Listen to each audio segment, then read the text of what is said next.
नमस्कार दोस्तों, आप सभी का स्वागत है हमारे YouTube channel BCS basic physics में।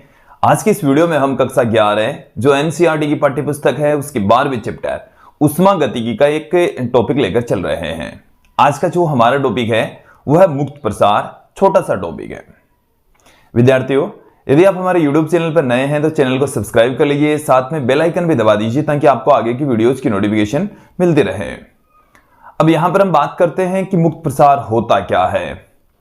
देखिए विद्यार्थियों, यदि किसी गैस को हम मुक्त रूप से प्रसारित होने दें तो उस घटना को हम मुक्त प्रसार कह सकते हैं। उस उष्मागतिक प्रक्रम को हम मुक्त प्रसार कह देते हैं।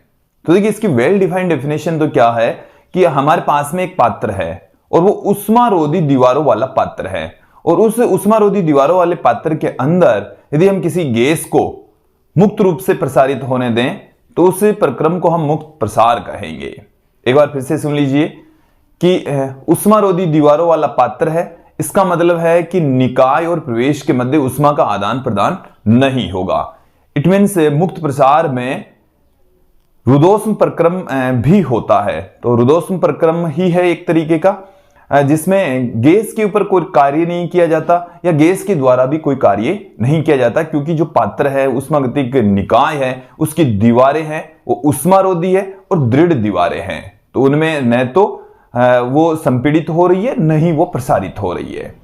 तो मुक्त प्रसार क्या है, एक बार फिर से सुन लीजिए कि यदि हम किसी गैस को उष्मारोधी दीवारों वाले पात्र में छोड़ दें तो उसका जब प्रसार होता है तो उस प्रसार को हम मुक्त प्रसार कहते हैं।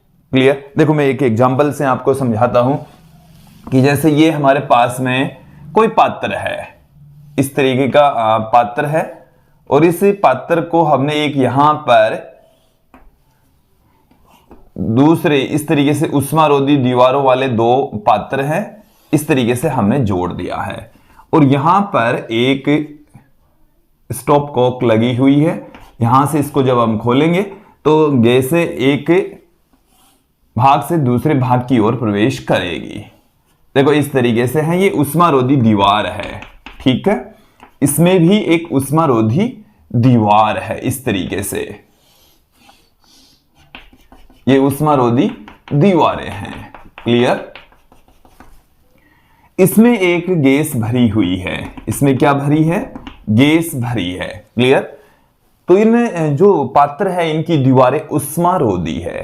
पहली बात तो यही है कि उष्मारोधी है, इसका मतलब है प्रवेश और निकाय के मध्य उष्मा का आदान प्रदान नहीं होता, अर्थात रुद्धोष्म प्रक्रम यहां पर होता है।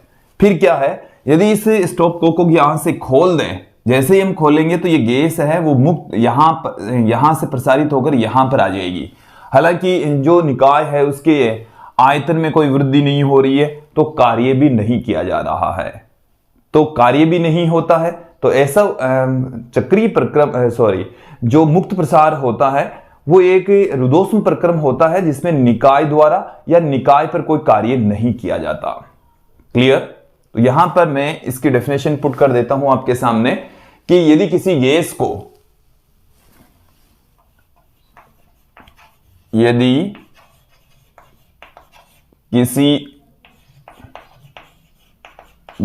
को निर्वात में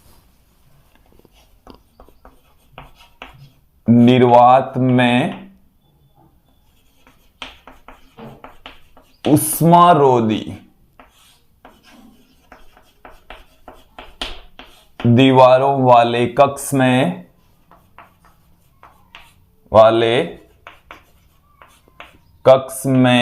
प्रसारित होने के लिए छोड़ दिया जाए, वाले कक्ष में प्रसारित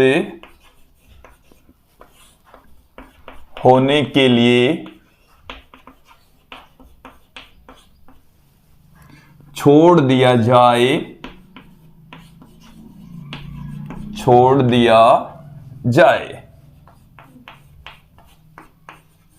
कोमा मुक्त प्रसार कहलाता है। मुक्त प्रसार कहलाता है। क्लियर? कि यहां पर गैस भरी है, यहां पर कुछ भी नहीं, इट मीन्स निर्वात है, और इस गैस को उष्मारोधी पात्र में यदि प्रसारित होने के लिए हम छोड़ दें तो उस घटना को हम मुक्त प्रसार कहेंगे। क्लियर? तो देखिए यहां पर इस चीज को भी क्लियर कर लीजिए कि मुक्त प्रसार एक रुदोष्म प्रक्रम होता है।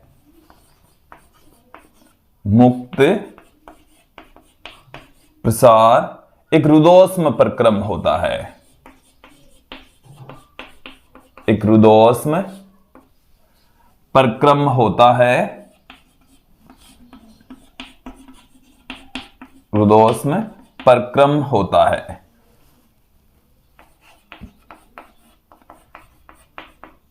जिसमें निकाय द्वारा या निकाय पर कार्य नहीं होता है, कार्य नहीं किया जाता है।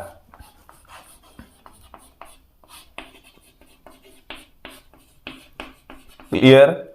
यहां से देखिए इस स्टेटमेंट को एक बार समझ लीजिए कि मुक्त प्रसार एक रुदोष्म प्रक्रम ही होता है। इट मीन्स निकाय और प्रवेश के मध्य उष्मा का आदान प्रदान नहीं होता। और इट मीन्स क्या हो गया? डेल्टा क्यू बराबर 0, क्योंकि प्रवेश और निकाय के मध्य उष्मा का आदान प्रदान नहीं होता। प्रवेश व निकाय के मध्य उष्मा का आदान प्रदान नहीं होता। उष्मा का आदान प्रदान नहीं होता, नहीं होता है, इसलिए डेल्टा क्यू यहां पर कितना है? 0।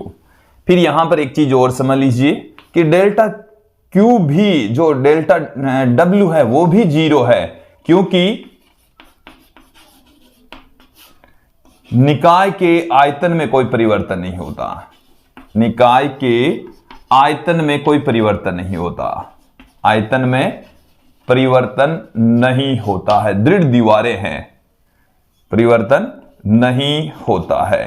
देखो निकाय का आयतन नहीं बदलेगा तो कार्य बराबर कितना हो जाएगा? डेल्टा डब्ल्यू बराबर होता है पी डेल्टा वी, जो कि 0 होगा। क्लियर? अब उष्मागतिकी के प्रथम नियम से हम क्या जानते हैं? जैसे इसको खोलेंगे तो ये यहां पर प्रसारित हो जाएगी। इसके जो दीवारें हैं वो दृढ़ दीवारें हैं, उष्मारोधी दीवारें हैं। ये जो दीवार है वो कैसी है? उष्मारोधी है, उष्मारोधी। इट मीन्स यहां पर डेल्टा क्यू बराबर 0 है। दृढ़ दीवार है। दीवार कैसी है? दृढ़ दीवारें। और दृढ़ दीवारें हैं, इट मीन्स डेल्टा डब्ल्यू बराबर पी डेल्टा वी बराबर 0, क्योंकि डेल्टा वी 0 है। डेल्टा वी कितना है? 0 है। क्लियर? अब हम उष्मागतिकी के प्रथम नियम से देख लेते हैं कि यहां से मुक्त प्रसार में एक रिजल्ट हमारे पास में और भी निकलेगा। उष्मागतिकी के प्रथम नियम से हम क्या जानते हैं? उष्मागतिकी के प्रथम नियम से, उष्मागतिकी के प्रथम नियम से delta Q equal to d U plus delta W हम जानते हैं। और मुक्त प्रसार के अंदर क्या होता है? मुक्त प्रसार में डेल्टा क्यू 0 होता है व डेल्टा डब्ल्यू 0 होता है। तो हमें क्या मिल जाएगा?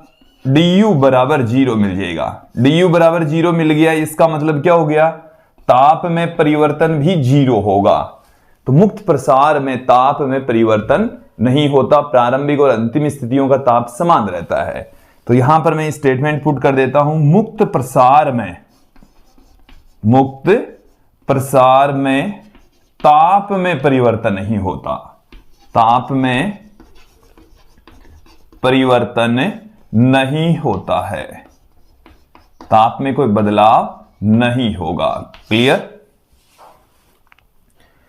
तो विद्यार्थी ये था एक छोटा सा टॉपिक मुक्त प्रसार, जिसके बारे में हमने समझ लिया। मुक्त प्रसार का मतलब है गैस को आप फ्री छोड़ दीजिए, निर्वात में छोड़ दीजिए, उष्मारोधी पात्र में छोड़ देते हैं तो उस घटना को हम मुक्त प्रसार कहते हैं। मुक्त प्रसार के दौरान न तो प्रवेश और निकाय के मध्य उष्मा का आदान प्रदान होता है, न ही गैस के ऊपर कार्य किया जाता है, नहीं गैस द्वारा कार्य किया जाता है। इसके साथ में ताप में भी कोई परिवर्तन नहीं होता, तो उसको हम कह रहे हैं मुक्त प्रसार। तो विद्यार्थियों आज के इस वीडियो में इतना ही। धन्यवाद दोस्तों। अगला जो हमारा वीडियो होगा वो चक्रीय प्रक्रम से रिलेटेड होगा।